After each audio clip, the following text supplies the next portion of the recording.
So I come from this city called Chandigarh. I'm sure many of you know what it is about. And with that, I would like to sort of introduce this sort of famous adage, map is not the territory. I'm sure you've heard about it. So what is a map and what is a territory? So map is essentially a concept, an idea. It could be a word, it could be, a diagram. And what is a territory? Territory is basically, the land, the water, the people, the lived reality. And Chandigarh is, in a way, the map is the territory there, because it's so literal. I mean, Corbusier and Nehru, when they were designing it, they were very sure. They were too sure. They kind of almost it's so top down that there's hardly any presence of people, the presence of process, presence of change. Of course it happens. It's happened. It's still happening, but is the plan able to, or is the concept able to hold that? Is really a question. And I think we're here in Auroville, and I think the first time I came to Auroville, I would get lost. Like Chandigarh is like a gridiron. Everything is so predictable, and every time I would come here, it will take me like years to actually kind of remember the ways, because it was so windy. There's forests, there's you don't know where you are. So it was like a fascination, for this kind of a place. So that's kind of the territory of the place. That's that's what you have. That's the lived reality. However it is unfolding. At the same time, we have this map. A very strong. In a way, if you look at this model, it's a literal model. If somebody wants to take it literally, it's concrete and green and blue and whatever, you can build it. You can build it as it is. But do we want to do that? Do we want to go beyond the map in the sense, what is it the idea? Today, Marie and Neha were talking about the parks, the 4 parks, and the values. What does it represent? What does it really represent? Can we get kind of deeper into that? And see what it reveals. For us. When we are looking at, really trying to bring that map on the territory in a way. So I believe we always meet somewhere in between. It's never either the map or the territory. It's always something in between, and that's the wonderful process. I think that's the nature of, in a way, a good lived city. So if we want to do that, how do we go about planning? How do we really build infrastructure? How we do build road? How we take the next steps? So, it's a wonderful, this Dreamweaving, I guess, is kind of a process. It's not, I don't see it as I think probably it's going to be an ongoing process for whoever wants to participate in it, because, planning is a continuous process. It's not going to, end here and we're going to arrive at answers. But some of the questions or some of these kinds of insights, that we've collectively got, or some of them, have been shared, are kind of worth noting, I feel. The fact that we're looking at the crown here, and I kind of overlaid it, Marie's and Ganesh and Neha's, and then the topography. And we start seeing basically, the need, for example, for the blue-green, looking at the, like in this diagram, Neha and Ganesh, what they were trying to do is they're seeing the negative of the galaxy, as a positive.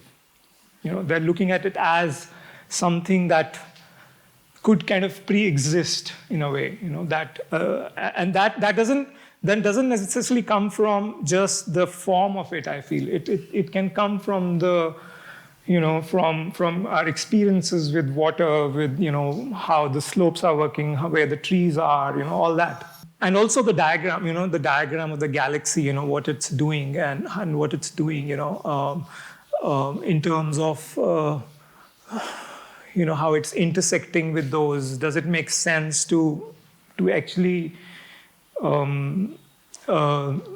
translate it like that, or deviate from it? So I looked at, this Marie's diagram also was fascinating, where, the crown, can obviously, we all have kind of understood that it doesn't need to be the same width. It can change in different zones. So I kind of looked at the Dharkli area and the industrial zone. It's still like a lot of exploratory, it's like an exploratory process. So there, actually, I just have a couple of sketches that I'll share and just go back and forth. So I was looking at these areas, basically trying to draw what is there, in terms of pathways, in terms of canyons, in terms of the trees, and seeing what are the possibilities, of whatever we've been talking about, where we're saying, for example, this definitely, the line of life is a wonderful idea, because it's already sitting in the canyon. And one could have like this series of kunds, maybe tree houses or something, fabric that still has some kind of resonance with the galaxy, but doesn't have to be literally that. So this was a challenging thing that we tried to take on, in the sense, how can we build this, let's say, this intersection. It came from this intersection where the crown obviously thins out here, and we're looking at it as as something that obviously, wherever it needs to widen, it widens, but wherever it needs to be thinner and just allowing the water to flow, or the silt to flow through it. But this junction became something that I'll talk about it a little later. But so these are some of the images. We were talking about this area today. I think Ganesh kind of was saying this could be a bridge, and then there could be whatever. We don't need to build this right now. Obviously, we don't.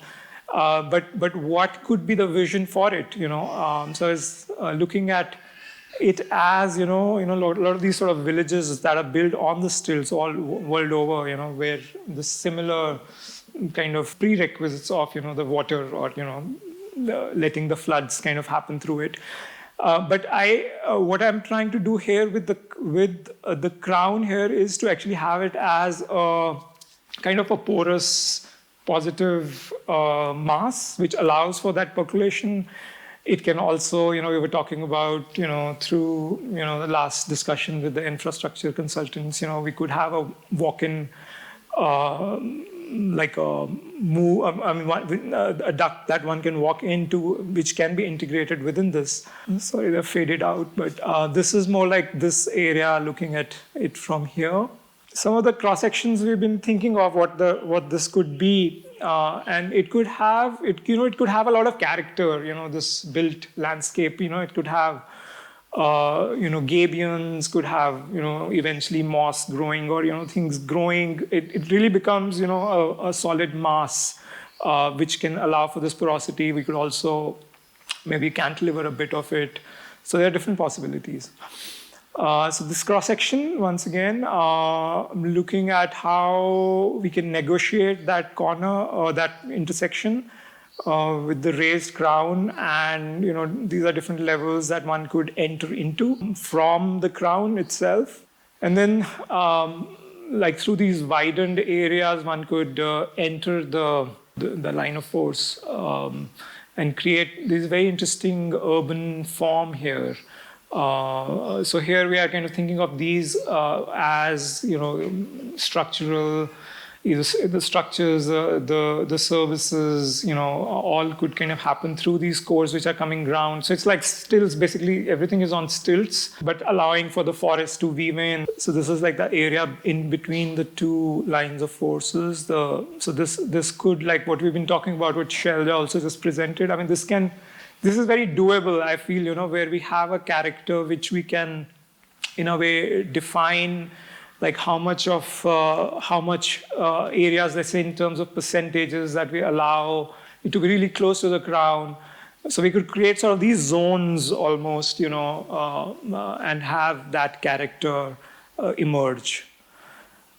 This is like some diagrams of how we are kind of looking at the form of the line of force itself. I mean, there's an intern who's working on this. He just came up with this, so I thought I'll share some examples of what could happen with these raised edge.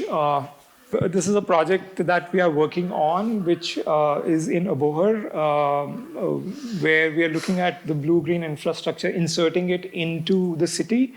It's a small town, which there was this old waterwork. So we are basically trying to connect, the water here. We're trying to, like here, there was an existing tank. This was old waterworks. They had these huge underground tanks. So we thought, let's build around it and let's use it for retention. And all these biospheres around the stadium. Now there's a bigger lake, and then all this basically is connected. So there's a whole park that can submerge. That's like you can collect the water in the rainy season, and it can be used during the dry seasons.